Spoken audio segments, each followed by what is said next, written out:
Please stand. My brothers and sisters, we listen to the good news that has been recorded for us by Mark. They came to Capernaum, and once inside the house, he began to ask them, "What were you arguing about along the way?" They remained silent. They had been discussing among themselves on the way who was the greatest. Then he sat down, called the 12, and said to them, "If anyone wishes to be first, he shall be the last of all and the servant of all." Taking a child, he placed it in their midst, and putting his arms around it, he said to them, "Whoever receives one child such as this in my name receives me. And whoever receives me receives not me, but the one who sent me." The gospel of Christ. Praise be to you, O Christ. Please be seated.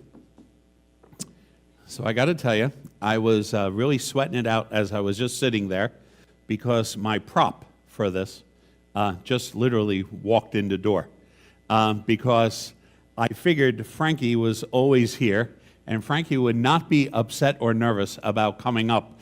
And so I was saying to myself all the way here, great, I'll use Frankie, this will be great. The problem was, as we were sitting there and as the song was ending, Frankie wasn't here yet. And so I'm sitting there going, okay, what do I do if Frankie doesn't show up? But here he is. Frankie, could you do me a favor? Can you come up here for a sec? Stand with me. Yay, Frankie. Yeah, I love to shrug shoulders. Very nice, very official. Just a little bit, there we go, perfect. Don't move. For you and I, we look at a child and we have, incredible sensitivity and warmth for children. Indeed, some of the, atrocities that are happening in our world today are more defined because they impact children and because they take children's lives. And because of that, everyone's sensitivities are raised because everyone looks at a child and knows how innocent really they are and how unable they are to protect themselves. But we have a high regard for children. This is not the culture in which Jesus is referring to children at all. You could be seated now. Yeah, great job. And he didn't fall over or anything. So in Jesus's culture, children, the mortality rate is 70%. From up to the age of 7, you were really lucky if your child survived.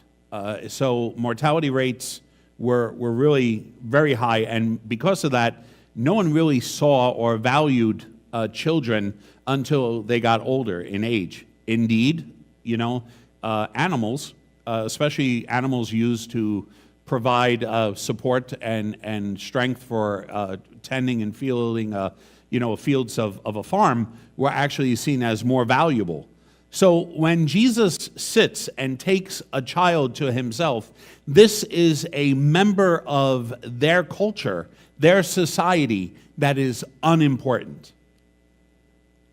We have to look at it the way Jesus understood it, or else it really doesn't make any sense from our perspective, because our culture and society today has a very different opinion, as we just said. But when Jesus takes a little child, so we're assuming, we don't know the age, but we're assuming a little child means somewhere in that age before 7.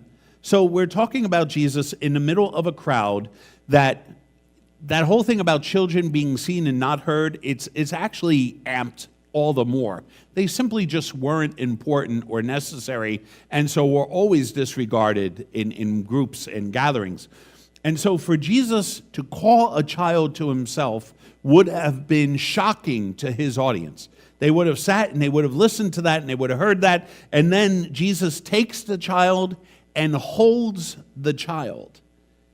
He gives the child, Jesus being the guest of honor, the one that everyone came to see, the one everyone wanted to hear from, the one everyone came great distances to be in his presence. This Jesus takes the most unimportant aspect of their society and places it in front of them and embraces that child. And everyone would have been stunned and shocked, you know?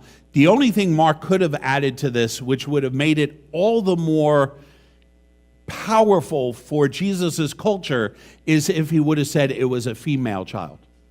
Because male children had greater value than female children did. But Mark says it's just simply a child, which in and of itself is enough. He brings this child, and then he ends up saying this thing which I'm not even sure his audience fully understands. If you accept a child, you accept me. And if you accept a child in my name, you accept not me, but the one who sent me. This all goes to the conversation. You're talking about 12 men who have individual lives. They're all fishermen. They all have their jobs. They all have their own importance. They have their responsibilities. They have left everything to follow this person, Jesus. And now they're part of this group of 12 that is wandering from one place to another. And as you could imagine, as is very common with people, once you put a group together, and if you have a leader, well, who's next after the leader? And so they are having this regular conversation, and I'm sure it is not isolated to this one incident.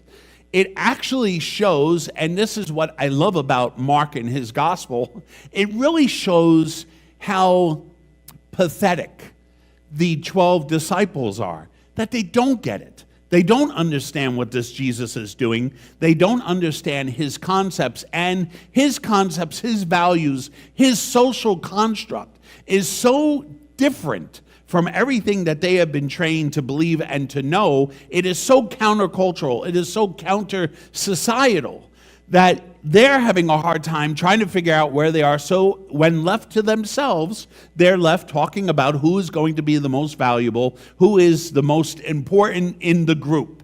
And of course, they want to do rankings. And Jesus asks, what were you talking about? I love Jesus. Last week, this week, the man is filled with questions. And we have to be honest that if we're spending time in prayer, if we're spending time with Jesus, there are going to be times that we're going to feel and sense questions. And I think that's great because questions get us to define what it is that we really believe. What is it that we think? What is the thinking behind some of our values? I think questions are really important. We shouldn't be afraid of questions, as we talked about last week. But I think here Jesus asks a question, and of course, they don't say anything. Here are these men who have been with Jesus, have seen so many things at this point in Mark's gospel. They already understand, and Jesus is talking about dying and rising, and there's already been the revelation that he is the Christ, and they've all been there, and they hear this, and yet at the same time, like I said, left to themselves, they're off running in these directions, and no one responds. And notice how compassionate Jesus is. He knows what they're talking about. And you don't need divine inspiration. If you're walking as part of a group, you could overhear conversations. You hear certain words in a group. This doesn't mean that Jesus had any type of, divine knowledge of what they were talking about. They were simply walking along, and you could imagine a few of the guys, as we are, tend to be a little bit loud, as opposed to others. And so Jesus picked up a couple words, and all of a sudden Jesus knows what they're talking about. But notice how compassionate he is. Even though they are absolutely blind and running off the rails, and they've been informed that he is going to die and rise again, he as much as he has shared this and as much as they've seen, they're left to themselves, and regrettably, sometimes our nature is such that when we are left to ourselves, we end up falling back into old thoughts, old routines, old mindsets. And so they're talking among themselves, but notice how compassionate. He doesn't pull them inside and say, hey, knock it off. Where are you? What's in your head? Haven't you been paying any attention to anything? He doesn't do any of the stuff that we would think that a leader of a group would do. He doesn't. He doesn't correct them. He doesn't in any way embarrass them. And I think he absolutely had the right at this point in time to do some of that. And instead, he doubles down by again trying to communicate to them what is the true values held by the kingdom of God, and brings this child and has the child in front, and he's basically saying, if you want to live according to the values of the kingdom, then you must think and act the way the kingdom would have you think and act. And it is not power, authority down. It's up. It's the people who are isolated. It's the people who are outside of society. It is those who are seen as having no value. Those are the ones I want you caring for and providing for. Now, Christian churches have historically, forever, all the way back to Acts of the Apostles, we could hear how the Christian church, because it is Jesus and because of his words, has established a fundamental that we are always trying to reach out and caring for those people, widows and orphans specifically in the Acts, people who no one in their society would have been caring for.